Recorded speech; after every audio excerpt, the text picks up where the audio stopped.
3 scary TR, you dead of night horror stories. I've always enjoyed late night walks. There's something about the stillness that makes everything feel simpler. I'm a welder by trade, been doing it for over 40 years now.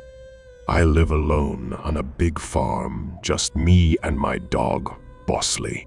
The house is too large for one person, but I never had the heart to downsize after my wife Maria passed away. My kids moved out years ago, and ever since cancer took her, it's just been me and Bosley. One night, after a long day in the shop, I decided to go for a walk. My property is pretty big, so just a single loop is usually enough to satisfy my craving. The air was cool, and Bosley trotted along beside me. Sometimes, I think he likes me more than I like him. I've walked that loop hundreds of times, but as I was heading back toward the house, something caught my eye. I glanced up at the second-story window, the one that looks out from the bedroom Maria and I used to share.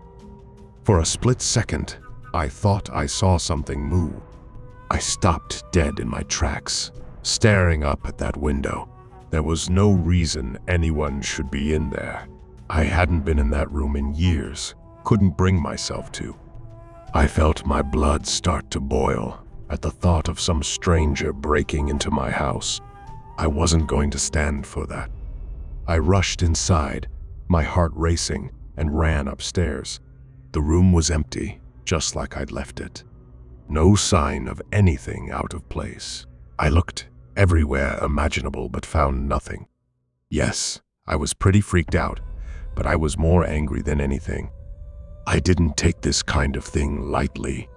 I figured I had just seen something that wasn't there. I stood there for a while, feeling foolish, but I couldn't shake the feeling that something had been there. The next night, I woke up to Bosley growling. He's a good dog, never barks unless there's something to bark at. I sat up in my bed, listening. That's when I heard creaking coming from upstairs. It could have just been the sounds of my old house, but my mind went directly to footsteps, which were coming from right above me. I'm sure you can guess which room is directly above mine. I debated grabbing my hunting rifle from downstairs, but didn't want to go that far. If it came down to it, I was fully confident that I could take whatever was up there hand to hand. I grabbed my flashlight and went to check. Again, nothing. The room was exactly the same, untouched. My anger was definitely starting to turn into anxiety at this point. Something didn't feel right in the house. The following night, I came downstairs to find the kitchen lights on.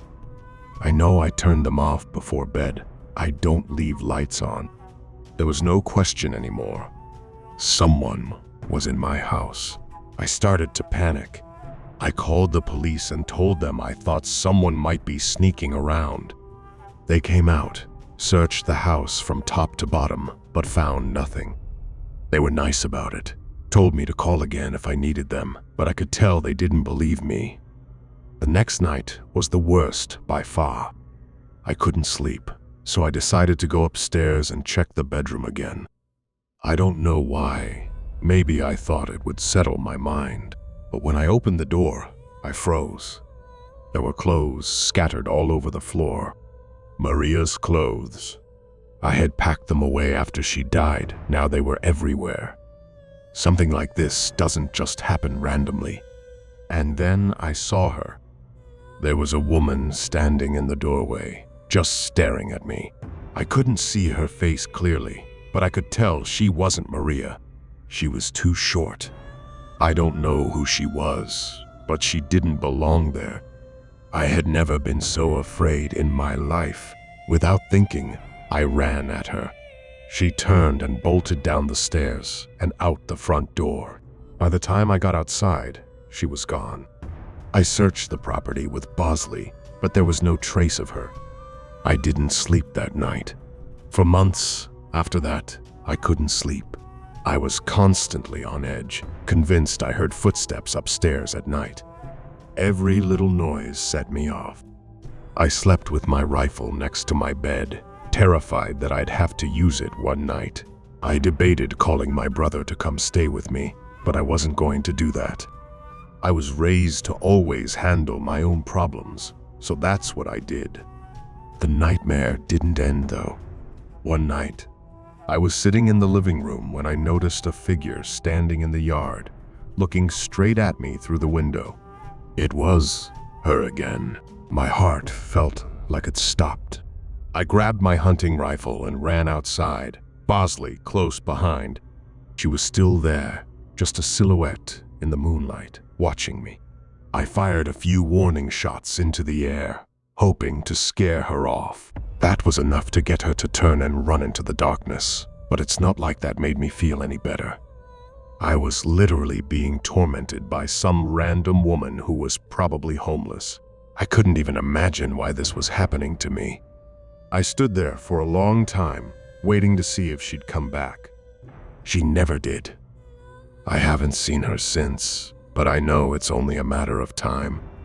I'm fully prepared to defend myself, but I don't think living in perpetual anxiety like this is sustainable. Thank God for Bosley. I have no idea what I'd do without him. I'll send an update if anything happens.